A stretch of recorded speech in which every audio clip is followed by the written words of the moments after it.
விழுப்புரத்தில் ஆரம்பித்து பனையூரில் முடிஞ்சிருக்கு விஷயம். அப்படி தான் பார்க்குறேன். நல்லா கவனித்து பாருங்கள். ஆரம்பித்தது எங்கேமோ விழுப்புரத்தில். ஆனால் அன்புமணி முடித்தது பார்த்தீங்கன்னா நான் பனையூரில் ஆஃபீஸ் போட்டிருக்கேன், நீங்கள் யாராக இருந்தாலும் என்னை அங்கே வந்து பார்க்கலாம் அப்படின்னு சொன்னார். ஸோ இதில் நீங்கள் பனையூரை நோக்கியே இப்போ எல்லாருமே படையெடுக்க ஆரம்பிச்சிருக்காங்களோன்னு சொல்லி ஒரு சந்தேகம் எழுந்தது. அவ்வளோ பெரிய ஆளுமை மிக்க நபர் வந்து ஒரு வார்த்தை சொல்லும் பொழுது அதை அவர் மகனாக மறுத்து பேசுகிறார். அவர் மகன் வந்து அதை ஏற்றுக்கொள்வதற்கு தயாராக இல்லை, மறுத்து பேசணும் பொழுது நீங்கள் வந்து உதயநிதி என்ன வேணாலும் பேசலாம், ஸ்டாலின் அமைதியாக போகலாம். ஆனால் அன்புமணி என்ன பேசலாம் அமைதியாக போவதற்கு ஸ்டாலின் கிடையாது, ராமதாஸ் அவர்கள். அந்த தலைவர் ஒரு வார்த்தை சொல்லும் பொழுது அதை வந்து இன்றைக்கி அன்புமணி சொல்கிறாரு, இல்லை நேற்று கட்சிக்கு வந்தவர்களுக்கெல்லாம் நீங்கள் 4 மாதம் தான் ஆச்சு, நீங்கள் அவருக்கெல்லாம் கொடுக்கலாமான்னு கேட்டிங்கனாக்கா அப்போ அவருடைய மனைவியார் யார்? ஐயா மருத்துவர் ராமதாஸ் இல்லாமல் அன்புமணி கிடையாது. அவர் இல்லைன்னா 0. விடுதலை சிறுத்தை 2 சீட்டு 6 சீட்டு கொடுத்து வாங்கிட்டு காம்ப்ரமைஸ் ஆகிட்டு போயிடுவாங்க. பாட்டாளி மக்கள் கட்சி எங்கேயுமே 20 சீட்டுக்கு குறைஞ்சி வாங்கவே மாட்டாங்க. அப்போது தன்னுடைய அதிகாரத்தை தக்க வைத்துக் கொள்வதற்கு கட்டமைப்பு ரொம்ப முக்கியம்னு நினைக்கிறார் ஐயா. அதற்கு மகனே ஒரு முட்டுக்கட்டையாக இருக்கிறாரு. சொந்த விருப்பத்தின் விருப்பு வெறுப்புகள் வந்து கட்சியில் காட்டக்கூடாது. ராமதாஸ் ஐயாவுடைய மகள் வைத்து பேரன் தான் இப்போ பொறுப்பில் போடப்பட்ட நபர். அன்புமணியோடைய அக்கா பையனா தான் மகளா அப்படின்ற ஒரு ஈகோவா உங்களுக்குன்ற மாதிரியான ஒரு விஷயம் போதும். நிச்சயமாக திமுகவோடு கூட்டணி வைப்பதற்கு அவர் விருப்பப்படலை. 100% நான் சொல்லியிருக்கேன். திமுகவை ஆட்சியிலிருந்து அகற்றிய தீரணும் என்றதில் ரொம்ப தீர்க்கமாக இருக்கக்கூடிய நபர் யாருனாக்கா மருத்துவர் ராமதாஸ் அவர். தேர்தலை பொறுத்த வரைக்கும் வெற்றி என்பது மிக முக்கியமானது. நீங்கள் வெற்றி பெறாமல் சீமான் போல வந்து நான் 15 வருஷமாக அரசியல் இருக்கேன்னு சொல்வதற்கு ஒரு கட்சி தேவையில்லை. அன்புமணி அவர் கிளம்பி போகும் பொழுது அன்புமணி வாழ்க்கைன்னு ஒரு பெரும் கூட்டம் அவர் முன்னாடி போகுது. அப்போது இந்த இடத்துல வந்து கட்சியை உடைக்கக்கூடிய வேலையை ஒரு வேலை அன்புமணி செய்து தனக்குன்னு ஒரு கட்டமைப்பை உருவாக்கினால், செய்தது ஒரு நபர், வீடு எடுத்த நபரை வந்து கைது செய்வது என்பது வந்து இந்த ஆட்சி எதை நோக்கி போகுதுன்னு ஒரு விஷயம் பார்க்கணும். ஒரு கோபத்தின் வெளிப்பாட்டில் ஒரு விஷயம் ஒரு நபர் செய்கிறாங்க, வயது முந்த ஒரு நபர் செய்கிறாங்க, அவரை அரெஸ்ட் பண்ணணும்னு சொல்லி இவர் கம்ப்ளைண்ட் கொடுத்துருக்கிறாங்க பொழுது அந்த மூதாட்டி யாருன்னு முதல்ல கண்டறிய முடியல. கரெக்டுங்களா? இது வரைக்கும் கண்டறிய முடியல, அவங்க கைது பண்ணுறாங்க. அப்போது இந்த இடத்தில் கலைஞராக இருந்திருந்தால் என்ன செய்திருப்பார்? கொரோனா காலகட்டத்தில் 2000 ரூபாய் எடப்பாடி கொடுத்த போது 10 5000 ரூபாய் கொடுங்க நீங்களே. இப்போ தான் நீங்கள் கார் ரேஸ் 200 கோடி தூக்கி ரோட்டில் போட்டு விளையாட அளவுக்கு உங்கள்கிட்ட காசு இருக்கல கையில். பல ஆயிரம் கோடி முதலீடாக வந்திருக்கல. உங்கள் அப்பா வந்து 3 நாட்டுக்கு போயிட்டு வந்துருக்காருல்ல. இந்த முறை பொங்கலுக்கு ஒரு குடும்ப அட்டைக்கு 5000 ரூபாய் கொடுப்பீங்களா?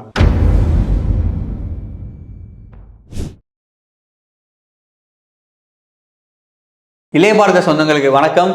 இன்றைய சிறப்பு விருந்தினர் நம்ம கூட யாருக்கா பார்த்தீங்கன்னா ராவுத்தர் இப்ராஹிம் சார் தான் இருக்காரு. வணக்கம் சார். வணக்கம் தம்பி.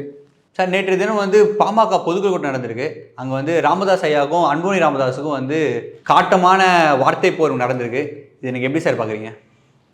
விழுப்புரத்தில் ஆரம்பித்து பனையூரில் முடிஞ்சிருக்கு விஷயம். அப்படி தான் பார்க்குறேன். நல்லா கவனித்து பாருங்கள். ஆரம்பித்தது எங்கேமோ விழுப்புரத்தில். ஆனால் அன்புமணி முடித்தது பார்த்தீங்கன்னா நான் பனையூரில் ஆஃபீஸ் போட்டிருக்கேன், நீங்கள் யாராக இருந்தாலும் என்னை அங்கே வந்து பார்க்கலாம் அப்படின்னு சொன்னார். ஸோ இதில் நீங்கள் பனையூரை நோக்கியே இப்போ எல்லாருமே படையெடுக்க ஆரம்பிச்சிருக்காங்களோன்னு சொல்லி ஒரு சந்தேகம் எழும்புது. ஒன்று. ஆனால் ராமதாஸ் ஐயா அவருடைய நீண்ட நெடிய அரசியல் பயணம் இருக்குது. நீங்கள் அவருடைய வரலாறு என்னன்னு தெரியும். கிட்டத்தட்ட பார்த்தீங்கன்னாக்கா கூட்டணி அவர்கிட்ட பேசணும்னா இது வரைக்கும் ராமதாஸ் எங்கேயும் யாருடைய வாசலுக்கும் போய் நின்று கூட்டணி பேசினது கிடையாது. அவரை தேடி தான் திமுக அதிமுக 2 கட்சியுமே அவருடைய தைலாபுரத்துக்கு போய் தான் கூட்டணி பேசுவார்கள். ஸோ அவ்வளோ பெரிய ஆளுமை மிக்க நபர் வந்து ஒரு வார்த்தை சொல்லும் பொழுது அதை அவர் மகனாக மறுத்து பேசுகிறார். அவர் மகன் வந்து அதை ஏற்றுக்கொள்வதற்கு தயாராக இல்லை, மறுத்து பேசணும் பொழுது அமைதியாக போவதற்கு அவர் ஸ்டாலின் கிடையாதுல்ல சார். அவர் சொல்கிறது கரெக்டு தானே சார்? 4 மாதம் ஆயிடுச்சு. 4 மாதம் ஆன நபரை போயிட்டு நீங்கள் இளைஞரணி தலைவராக போகிறீங்கன்னா எப்படி சார் அது? இல்லை, அதான் நான் உங்களுக்கு ரொம்ப சிம்பிளாக புரிய வச்சுறேனே. நீங்கள் வந்து உதயநிதி என்ன வேணாலும் பேசலாம், ஸ்டாலின் அமைதியாக போகலாம். ஆனால் அன்புமணி என்ன பேசலாம் அமைதியாக போவதற்கு ஸ்டாலின் கிடையாது, ராமதாஸ் அவர்கள். நீண்ட நெடிய அரசியல் பயணம் இருக்கிறது. பழனி பாபாவால் அடையாளம் காட்டப்பட்ட நபர் வந்து ராமதாஸ் அவர்கள். அப்போது ஒரு சமூகத்தில் மிகப்பெரிய ஒரு சமூகத்திற்கு ஒரு பின்னடைவு ஏற்படுகிறது. இன்றைக்கு திராவிட கட்சிகள் வேறு மாதிரியான ஒரு பரிணாம வளர்ச்சி எடுத்து தொடர்ச்சியாக குறிப்பிட்ட சமூகத்திற்கும் ஒவ்வொரு சமூகத்திற்கும் ஒரு பிளவை ஏற்படுத்தும் பொழுது தான் எல்லா சமூகத்திற்குமான ஒரு கட்சியாக தான் வந்து பாட்டாளி மக்கள் கட்சி முதல்ல உருவாக்கப்பட்டது. அதில் இஸ்லாமியர்களுக்கு மிக முக்கியமான பங்களிப்பாக இருக்கட்டும், தலித்துகளுக்கு மிக முக்கியமான பங்களிப்பு கொடுக்கப்பட்ட ஒரு கட்சி எதுன்னு பார்த்தீங்கன்னாக்கா பாட்டாளி மக்கள் கட்சி. அந்த தலைவர் ஒரு வார்த்தை சொல்லும் பொழுது அதை வந்து இன்றைக்கி அன்புமணி சொல்கிறாரு, இல்லை நேற்று கட்சிக்கு வந்தவர்களுக்கெல்லாம் நீங்கள் 4 மாதம் தான் ஆச்சு, நீங்கள் அவருக்கெல்லாம் கொடுக்கலாமான்னு கேட்டிங்கனாக்கா அப்போ அவருடைய மனைவியார் யார்? 2024 நாடாளுமன்றத்தில் வந்து அவங்க மனைவி போட்டியிடும் போது அப்போ குடும்பத்திலேருந்து இன்னொரு ஆளான ஒரு கேள்வி எழுப்புறாரு. அப்போ அது உங்கள் குடும்பத்துலேருந்து வந்த ஆள் தானே தம்பி? இந்த அரசியல் புரிதல் கூட இல்லாமையா இன்றைக்கி ராமதாஸ் ஐயா இருக்கிறாரு? ஐயா மருத்துவர் ராமதாஸ் இல்லாமல் அன்புமணி கிடையாது. அவர் இல்லைன்னா ஜீரோ. நீங்கள் மோடி அவர்கள் வந்து இந்த கூட்டணியில் பேசும்பொழுது யாரை முன்னிலைப்படுத்தினார்? 2024 நாடாளுமன்ற எலெக்ஷனில் பிஜேபியால் அமைக்கப்பட்ட கூட்டணியில் அவர் முன்னிலைப்படுத்தி கௌரவப்படுத்தி பேசின ஒரு நபர் யாருனாக்கா மருத்துவர் ராமதாஸ் அவர்கள். அப்போது ராமதாஸுக்கு அவரை வச்சு தான் அன்புமணிக்கான லேபிளே உருவாச்சு. அவர் இல்லாமல் இத்தனை பெரிய ஒரு பின்புலம் இவருக்கு எழுந்திருக்காதுன்னும் பொழுது இவர்கள் குடும்பத்திற்குள் எழுந்த ஒரு பிரச்சனை. அந்த பிரச்சனை என்னன்னாக்கா, தனக்கு பிறகு இந்த கட்சி யாரிடம் போகிறது அப்படின்ற கேள்வி வந்து பார்த்தீங்கன்னாக்கா நீண்ட காலமாகவே வந்து அன்புமணிக்குள்ளே ஓடிக்கிட்டு இருக்கிற ஒரு விஷயம். ஏன்னா இன்றைக்கு மருத்துவர் ராமதாஸுக்கு பிறகு தான்ற ஒரு இடத்துக்கு அவர் வந்துட்டார். ஆனால் கட்சியுடைய பரிணாம வளர்ச்சி அதிகப்படியாக போகாமல் கட்சி வந்து வேறு தளத்தை நோக்கி பயணம் பண்ணி கொண்டிருக்கு. நம்மளுடைய கட்சியுடைய வேல்யூ குறையுது, தன்மை அந்த வேல்யூ வந்து குறைய விடக்கூடாது. ஒரு கட்சியை பொறுத்த வரைக்கும் அந்த வேல்யூ குறைய விடாமல் இருக்கணும். இப்போது விடுதலை சிறுத்தைக்கு எந்த அளவுக்கு முக்கியத்துவம் திமுக கொடுக்குதுன்னு உங்களுக்கு தெரியும். பெரிய லெவலில் முக்கியத்துவமே கொடுக்காது. அவங்களுடைய வேல்யூவாக என்ன வச்சுருக்காங்க, 2 சீட்டு 6 சீட்டு தான் வச்சுருக்கிறாங்க. அப்படி இருந்துமே விடுதலை சிறுத்தையை பற்றின செய்திகள் ஊடகத்தில் தொடர்ச்சியாக வந்து கொண்டே இருக்குதா இல்லையா? ஸோ நீங்கள் மெயின் ஸ்ட்ரீம் மீடியாவில் ஒரு அரசியல் கட்சி என்பது எப்பயுமே இருக்கணும். மெயின் ஸ்ட்ரீமில் எப்பயுமே உங்களை பற்றின பேசும் பொருள் வந்து கொண்டே இருக்கணும். அதற்கான செயல்பாடுகள் நடைமுறைகள் இங்கே நடந்து கொண்டே இருக்கணும். அப்படி நடக்காமல் நம்ம கட்சி வந்து வேறு ஒரு தளத்தை நோக்கி பயணம் பண்ணிக்கிட்டே போகுது.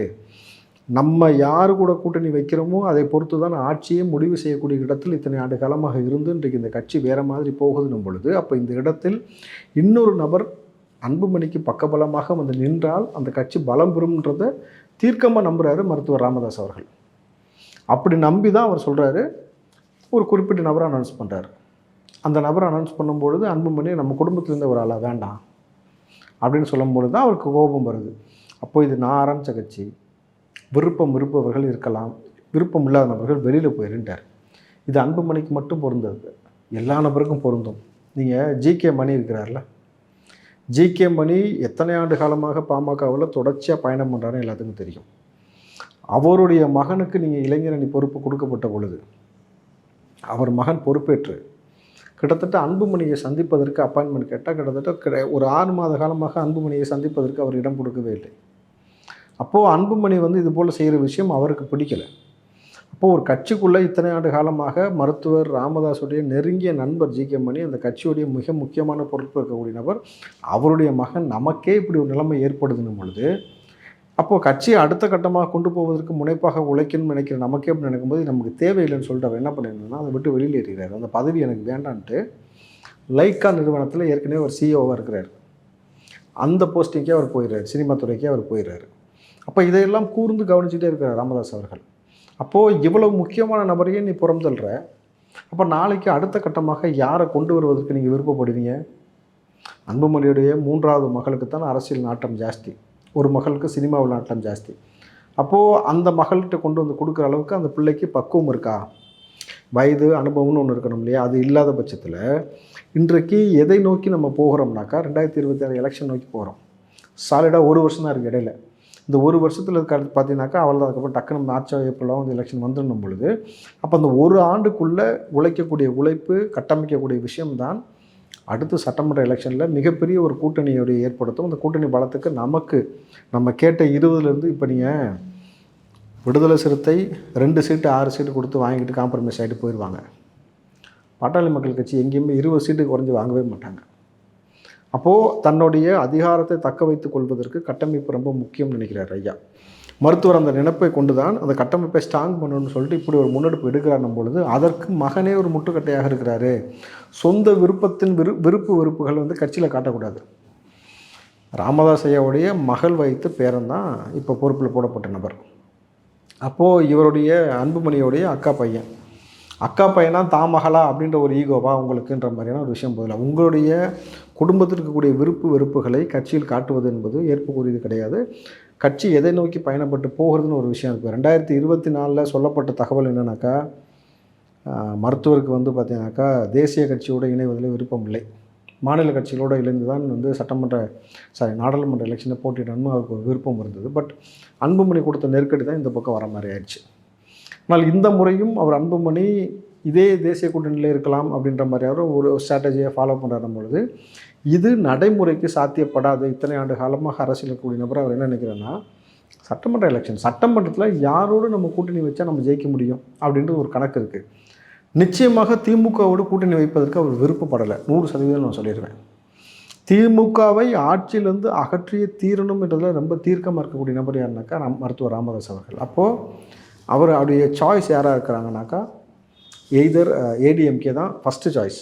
ரெண்டாவது ஒருவேளை விஜய் அவர்கள் தரப்பில் ஏதோ ஒரு கூட்டணி உருவாச்சுனாக்கா அதில் போவதற்கான வாய்ப்பு. பட் பிஜேபியோட அந்த கூட்டணிக்குள்ளே வேண்டாம் அப்படின்ற மாதிரியான ஒரு நிலைப்பாடு அவருக்கு இருப்பதாக சொல்லப்படுகிறது. அப்போது எலெக்ஷனை பொறுத்த வரைக்கும் நீங்கள் நல்லா வச்சுங்களேன், நட்பு வேறு, பழக்க வழக்கம் வேறு. மோடியோடு நீங்கள் இணக்கமாக இருக்கலாம், அண்ணாமலையோட இணக்கமாக இருக்கலாம். ஆனால் தேர்தலை பொறுத்த வரைக்கும் வெற்றி என்பது மிக முக்கியமானது. நீங்கள் வெற்றி பெறாமல் சீமான் போல் வந்து நான் 15 வருஷமாக அரசியல் இருக்கேன்னு சொல்வதற்கு ஒரு கட்சி தேவையில்லை. அப்போ வெற்றி பெறணும்னாக்கா அந்த ஸ்ட்ராட்டஜிக்கல் மூவ் பண்ணால் மட்டும் தான் ஜெயிக்க முடியும்ன்றதில் ராமதாஸ் ரொம்ப தெளிவாக இருக்கிறாரு. ஸோ இந்த குடும்ப பிரச்சனையை தாண்டி இந்த அரசியல் சிக்கலுக்காக ஏற்பட்ட மோதல் விழுப்புரத்தில் தொடங்கி பனையூரில் வந்து முடியுது.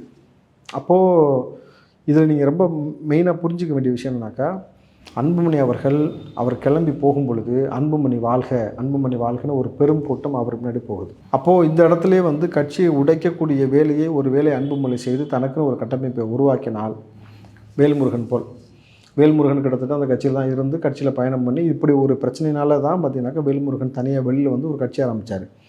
அப்போ வேல்முருகன் தனியாக வெளியில் வந்து கட்சி ஆரம்பித்ததுக்கு பிறகு அவருக்கு கிடைக்கப்பட்ட சீட் எவ்வளோ? அவருக்கு மட்டும் 1 சீட்டு 2 சீட்டு, அதிகபட்சமாக அதுக்கு மேலே வந்து கொடுக்கவே மாட்டாங்க.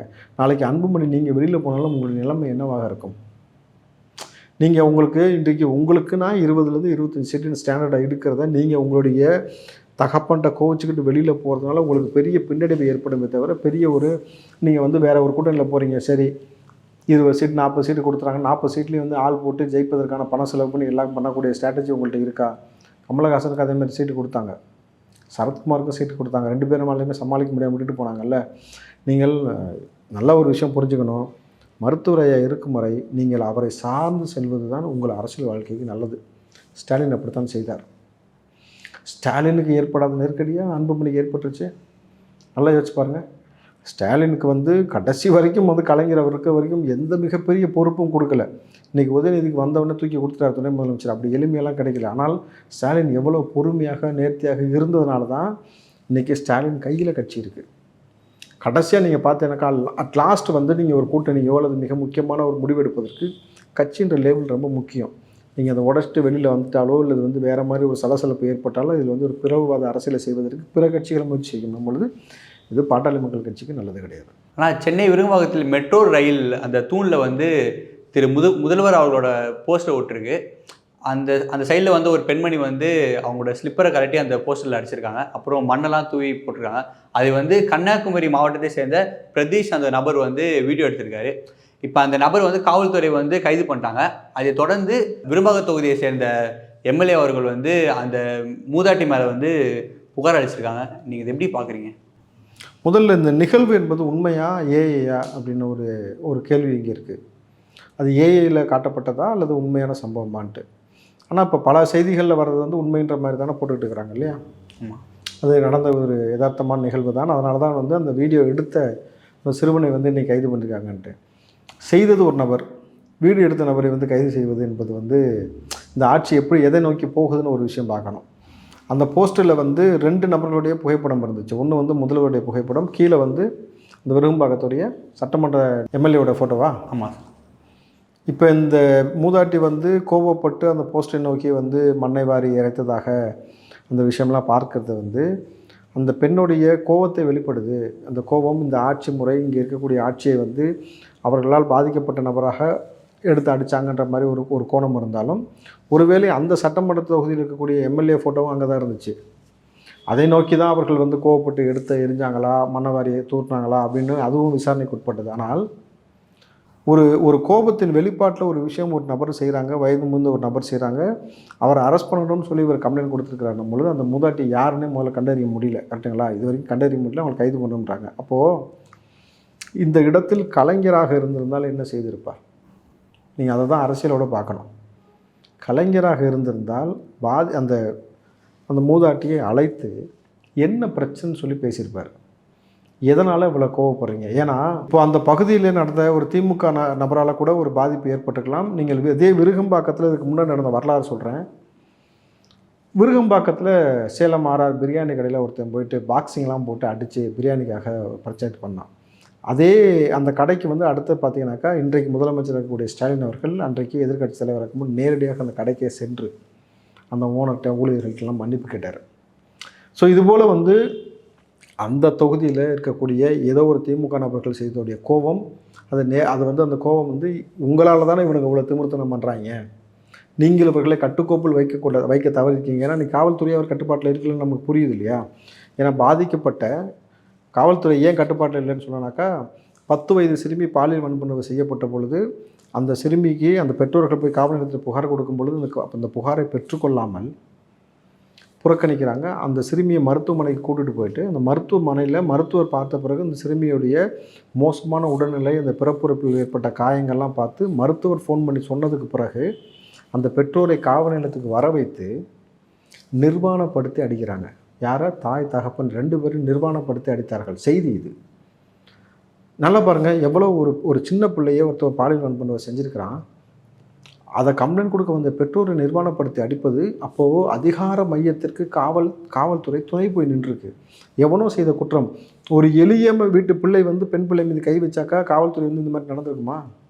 அப்போ அதிகாரத்தில் இருக்கக்கூடிய எவனோ செய்யக்கூடிய அந்த விஷயத்திற்காக அந்த பெற்றோரை அடித்த அவலம் கேவலமான ஒரு முறை போயிட்டு இருக்குல்ல. இது போன்ற ஏதோ ஒரு சம்பவத்தினால பாதிக்கப்பட்டிருக்காங்களா, என்ன சம்பவத்திற்காக இப்படி கோவப்பட்டார்கள்னு சொல்லி கலைஞராக இருந்தாலும் அழைத்து பேசி அதற்கு தீர்வெற்றிருப்பார்.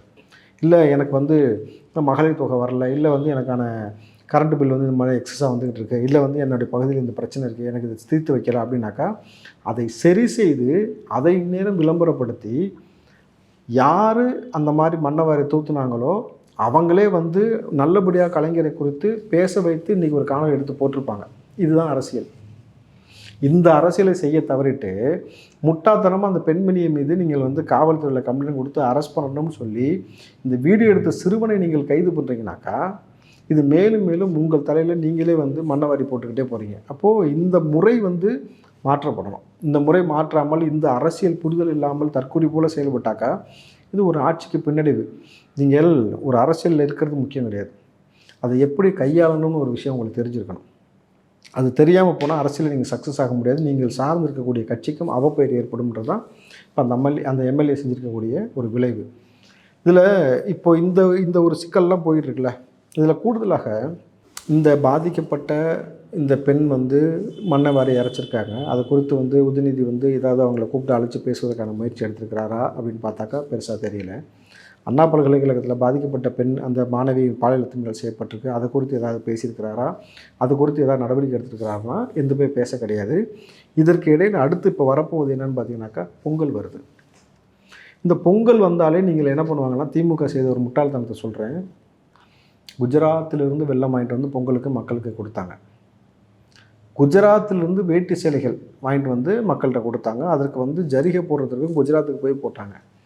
அப்போது வேட்டி சேலை என்பதை முதல்ல ஜெயலலிதா அவர்கள் எதற்கு கொடுக்க ஆரம்பித்தாங்கன்னா, இங்கே இருக்கக்கூடிய கைத்தறி நெசவாளர்கள் அவங்க வாழ்வாதாரத்தை இழந்து தற்கொலை செய்ய ஆரம்பித்தாங்க. அப்போ அவங்க வாழ்வாதாரத்தை உறுதிப்படுத்துவதற்காகத்தான் இந்த ஸ்கீமே கொண்டு வந்தாங்க. அப்போ இத்தனை கோடி பேருக்கு இலவசமாக வேட்டி சேலை கொடுக்குன்னா அவங்க உற்பத்தி அங்கே செய்வாங்க, அவங்களுக்கான பொருளாதாரம் கிடைக்கும்.